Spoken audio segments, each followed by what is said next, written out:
I'm about to interview the world famous Paul Bennet. Flip and fly! Oh yeah!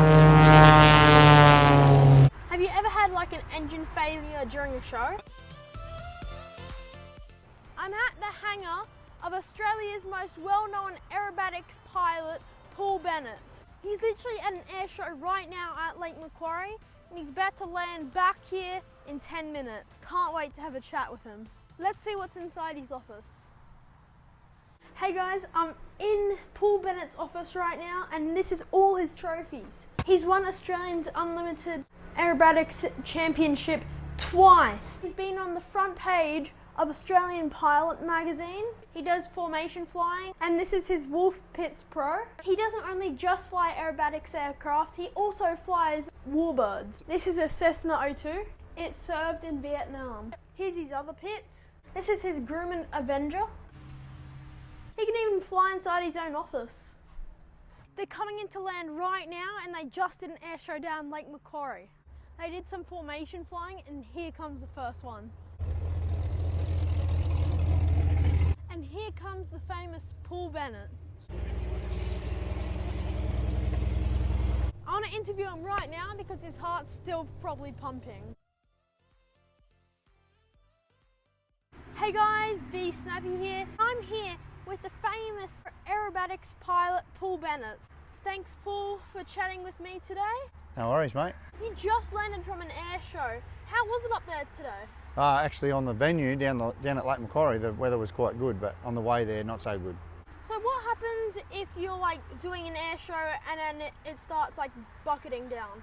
Yeah, we can't really do a show when it's bucketing down. It's really hard. The visual references are difficult, and it's not good for the aeroplane and the propeller and all that either. So we try very hard not to end up in the rain. So this aircraft here seems to be like your favourite aircraft to fly. What is it, and like how much do you fly it? It is my favourite aircraft. It's the Wolf Pits Pro, so I've had it for about 10 years. It's definitely my favourite. I get the opportunity to fly a lot of cool planes, but this one is the highest performing aerobatic biplane in the world. So 400 horsepower engine and a Hartzell Gore propeller, and it's just got a lot of modifications that make it really cool, and it just suits me, suits the way I fly. So I watched your last air show, and like you're spinning so quick. How do the wings like not fall off?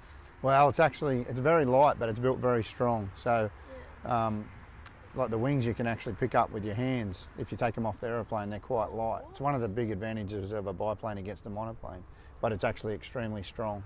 And we've got all the tubes are hollow in the fuselage. We pump it up with air, so if there's any cracks in the fuselage, it won't hold air, so we can see if there's a problem. But yeah, we're regularly checking over it to make sure that there's nothing broken. So I've seen you fly multiple different aircraft at air shows. How do you switch from one to another?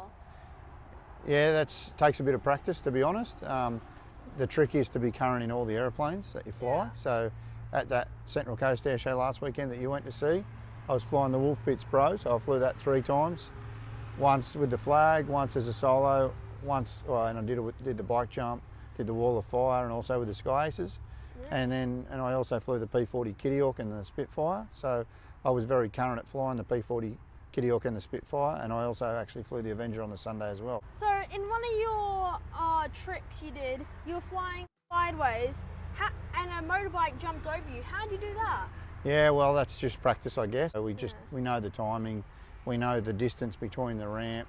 I'm used to flying low-level knife edge, so it all sort of works out. Sometimes we do it with some different riders, but all the guys that we've done it with, we've practiced with, and yeah, so really everyone's current, so everyone's happy with the safety. Have you ever had like an engine failure during a show? I've blown an oil hose and caught on fire in a show in this aeroplane actually. Oh, wow. Was right at the end, thank goodness, but I've had 20 engine failures, but not during shows. Normally practice or transit to it, like coming back from an air show or going to an air show, for example, but I haven't had many in a show, but yeah, 20 engine failures, and every one of them I've got back to a runway. What happened when you caught on fire? I blew an oil hose and it went on the hot exhaust, so had a fire inside the engine bay, and yeah, my spotters from the outside saw it, so I landed and shut down and put it out with the fire extinguisher. Yeah. I you had 20,000 people watching you do this air show. How many air shows do you do a year? Normally about 25. So, yeah, I mean, since sort of the end of February, beginning of March, we've been doing one every weekend in different parts of Australia. So, yeah, we've been very busy. We had one today, as you know. We've got another one tomorrow, and got one next weekend up in North Queensland. So, yeah, they're all over the place. And yeah, shortly we've got a big one in Brisbane as well coming up. How do people find out where your next air show is? Best way is just to go to my website or follow us on Facebook or Instagram. But our website's normally up to date, and you'll be able to check where you can come and see us next. You're an amazing aerobatics pilot. Nice to meet you, and I'll see you at the next air show tomorrow. Look forward to it, mate. Thanks for coming out. And make sure you watch this video to see Paul Bennet in action.